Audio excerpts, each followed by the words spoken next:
Kamusta po mga maggiliw na taga-subaybay ng Makelos TV at mga sambayanan karerista?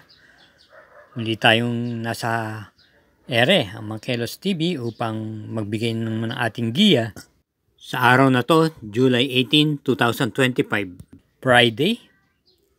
At tulad ng dati, meron po tayong 7 pangarera at magsisimula po ng alas 5 ng hapon. Di gaanong kakapalan ang lineup at katamtaman lang po. Tayo po yung magsisimula na rin po kagad.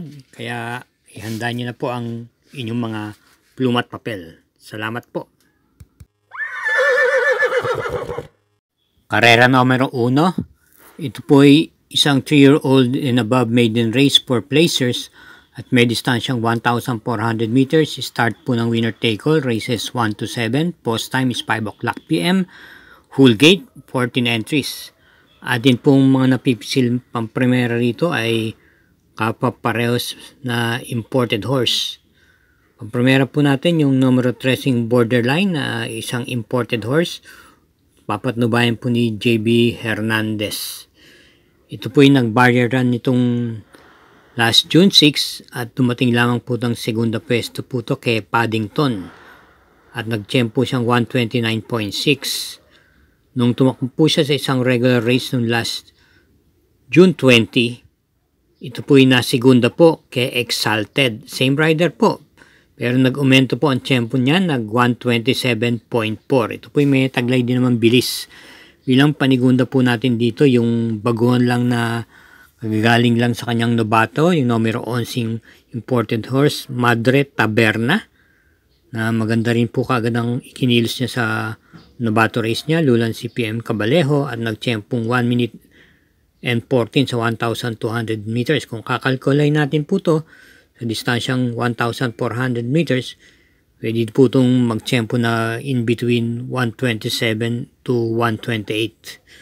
At bilang panersera po natin dito yung numero 3 Big Leftover na may taglay na remate at napipacing. Itong last run niya ay maganda po ang kanyang pinakita noong last June 27. Dumating po ito ng segunda pwesto kay Make No Mistake at nag-champ po siyang 1 minute and 26.8 dulan si Emil Alvarez. Ngayon po, kinambi na po siya kay JM Estorque. Kaya para rito sa karera numero 1, pampremera yung numero 13 Borderline, panigunda yung numero 11 Madre Taberna at panersera yung numero 3 Big Leftover. Karera numero 2, start po ng Peak 6, races 2 to 7. Ito po isang Class 5 split group 6 to 10 at may distansyang 1,200 meters with 7 entries. Ating pong pampremera rito yung Deremate at naisusunod lamang na numero 5 H. Holy na gamay po ni Abrea, regular rider niya. Yung last July 12, nakinto pwesto po ito sa kabayang nalong Crown Prince at nasingundang Meghan Maxine. At para sa distansyang 1,200 meters, meron po siyang tiyempong 1 minute and 15.2. At ng last July 5, ito naman po ay dumating ng tersera pwesto kay Streisand. Panigundo po natin dito yung numero 2, Primero Soldado. Napapatnubayan po ni RC Tabor. Ito po may taglay pong tuling at pwede rin bang iparimate at ipacing. Kumbaga convertible po itong kabayong to. Nung last July 11, dumating po ng pangalawas yung pinakahuli ito. Sa kanyang huling laban, di po siya nagpakita ng galit doon sa laban na yun. Kung saan ang nalo po doon ay si Swak to Power Duo. At nung last June 28, ito po dumating lamang po ng kwarto pwesto kay Top of the Line. At meron po itong naitalang panalo nung last April 15 pa po kung saan tinalo niya po si Let It Shine. At nag-champ po siyang 1 minute and 14.4 sa distansyang 1,200 meters. Kaya para rito sa karera numero 2, pampremera numero 5, H. Holy. Panigunda yung numero 2, Primero Soldado. Karera numero 3, distance 1,200 meters, isang class 4, group 16 to 21.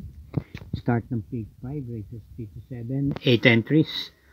First choice, yung numero 2, Parisian Life, na papatnubayan po muli ni PR Dilemma. May tuling po ito at naipipacing din po. Nitong nakaraan po, nung last June 21, ito po'y nag-barrier run at nagpakita naman po ng gilas. Nag-tempo siyang 1 minute and 16.2 sa 1,200 meters. Bukod dito, yung mga nakaraan takbo niya, ito po'y parating dumating lang po nasa pampito, pangwalo o ikalimang pwesto, pero mabibigat din po ang kanyang mga nakakalaban. Bilang panigunda po natin dito yung numero 3 instant notice na isang derimate. Nung last July 2, dumating nga po ito ng tersera pwesto. Pero dikit lamang po siya sa nasigundang Sting. At para sa distansyang 1,200 meters, meron po siyang tiyempong 1 minute and 13.2. Same rider pa rin po ang rerenda sa kanya, si NC Lunar. Kaya para dito sa karera numero 3, Pamprimera, numero 2, Parisian Life, at Panigunday numero 3, Instant Message.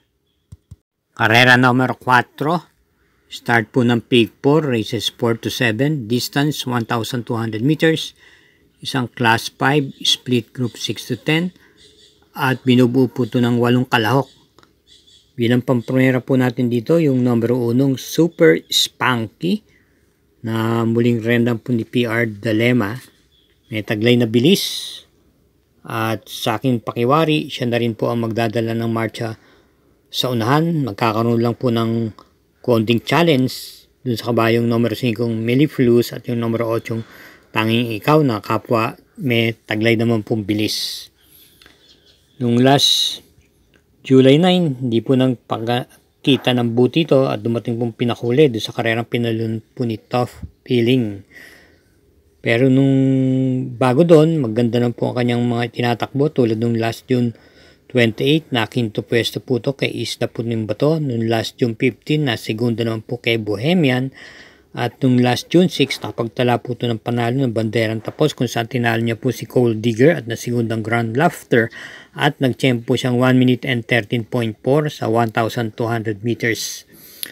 At bilang panigunda naman po natin dito, yung numero 6 na Early Bird na papatubayan po ni Edgy Guerra. May taglay pong rimati ito.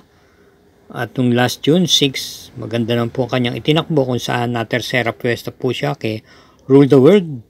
May tiyempo po siyang 1 minute and 15.6 sa 1,200 meters. Kaya para rito sa karera numero 4, Pamprimera, yung numero 1 Super Spunky. Panigundo yung numero 6, Early Bird. Patuloy pa rin po ang ating pagbigay ng giya. Akin lang pong pinapaalala, huwag po tayong makakalimot na kaugalingan natin mag-subscribe, pakishare na rin po at i-hit po natin yung like button at gawin din po ang notification bell. Salamat po! Karera numero 5, may distansyang 1,200 meters, ang class 4, group 28 to 33 at binubuo po ng 6 na kalahok to. Pamprimera po natin dito yung numero 4 Euroclidon na isang imported horse. At si AP Asuncion po muli ang rerenda. Last July 12, nung pinakahuling takbo niya, ito po'y dumating lamang po ng pampitong pwesto sa kabayang nalong Red Queen. May taglay pong tuling tong kabayang to at pwede pong i-pacing to. At ang last June 28, ito naman po ay nakapagtala ng panalo kung saan tinalo niya po si Simply Jessie at Cat Bell. Sa distansyang 1,200 meters, meron po siyang hawak na 1 minute and 13.4. At bilang panigunda naman po natin dito yung numero 1 Boss Ako Naman. Pinakoy ng laban niya, may kabigatan po, puro magaling na imported. Pero maganda pa rin po ang kanyang ikinilos. Nagawa pong dumating dito ng tersera pwesto noong last July 5 sa kabayang nalong Longevity at nasigundang Crusading. PR Dalema po muli ang magdadala. At nung last May 28, ito po'y umalis ng maaga sa segunda pwesto at nagawa pong makuha ang unahan at nanalo po ito ng Hugando kung saan tinalo niya po si Beltuna at yung imported horse na Winter Empire sa Bawani. Para sa distansyang 1,200 meters, meron po siyang mabilis na tiyempong 1 minute and 12.6. Kaya para rito sa karera numero 5, pampremera yung numero 4 imported horse, Euroclidon. At panigundo yung numero 1, Boss Ako Naman. Karera numero 6, penultimate race. Isang class 5, group 5 for non-placers. At may distansyang 1,200 meters. Binuubo po ng 8 kalahok ito at meron po tayong pentapektang nakapaloob dito. May kaguluhan po itong lineup na to. At pinaghalong mga debanderista at rematista.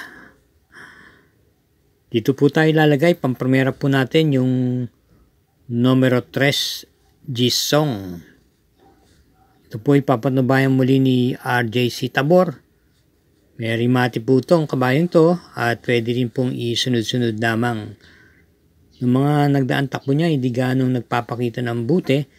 Maliban lang nung last June 15 kung saan ito po dumating po ng 5th pwesto sa kabayong nanalong Flying Eagle. Meron po siyang tiyempong 1 minute and 17.4 sa 1,200 meters. At yung kakwadro niyang numero 2, I Love Mati.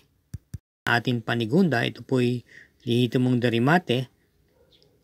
Ang pinakamagandang latest na magandang tinakbo niya ay last May 21 kung saan nakinto pwesto ng puto kay Tokyo Rumba at na segundong Sky Plus. JB Guerra po muli ang rerenda. Meron po siyang 1 minute and 16.8 sa distansyang 1,200 meters. At panersera po natin dito, isa pa rin derimating numero 5 pendant na papatnubayan po ni AR Villegas nung last May 28 na tersera pwesto po to kay Bumabaga at yung nasigundong Lady of Peace. Meron po siyang 1:16 sa 1,200 meters. Kaya para rito sa karera numero 6, pampremera po natin yung numero 3, Jisong. Panigundo, yung numero 2, I Love Mati. At panersera yung numero 5, Pendant. Karera numero 7, last daily double. Parating ang puto ng winner take all. Pick 6, pick 5 at pick 4. Meron pong super 6 dito. At may distansyang 1,200 meters, isang class 5, group 5 split for placers, 8 entries. First choice natin, yung numero 7 ang Yare, na papatnubayan po siya ni Dan L. Cabanyero na mukhang nakakagamay sa kanya.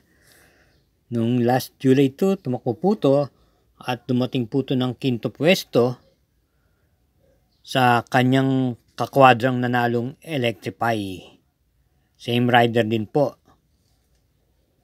At yung mga ibang nauna niyang takbo ay parati po siyang dumadating lamang mga 4th pwesto hanggang 5th pwesto. Parati pong sa ganon posisyon siya nandoon. Nung last April 4, ito po yung nakapagtala po ng panalo kung saan nanalo po ito ng dehado at tinalo niya po si High Quality. At gayon din naman po yung na terserang Monrovia Bell. At meron po siyang tiyempong 1 minute and 15.4 sa 1,200 meters. Panigundo naman po natin dito yung numero 5 Blue Miss. Rendan po muli ni si El Advin Kula. May remate at naipipacing po nung last July 4 na 4th pwesto lang po to sa kabayan na nalong Gis City. At may tiyempo po siyang 1 minute and 17.4 sa 1,200 meters. At bilang panersera po natin yung numero 3, Double Strike, na isang rematista. Last July 12, pang-anim na pwesto lang po ang nakuha nito sa nanalong Srinagar. Same rider pa rin po. AP Asuncion po ang rerenda. At nung last June 18, ito naman po ay dumating ng segundo pwesto kay Tokyo Rumba. At sa distansyang 1,200 meters na tatakbuhin, siya po may tiyempong 1 minute and 14.4. Kaya para rito sa karera numero 7, pampremera numero 7 ang Yare. Panigundo yung numero 5 Blue Miss. At panersera yung numero 3 Double Strike. Okay mga katrokis, hinay-hinay lang po sa ating paglilibang at ingat din po tayo sa pag-uwi. Uli, maraming salamat po. Thank you again for watching. at sa mga oras na binabahagi nyo sa Mangkelos TV.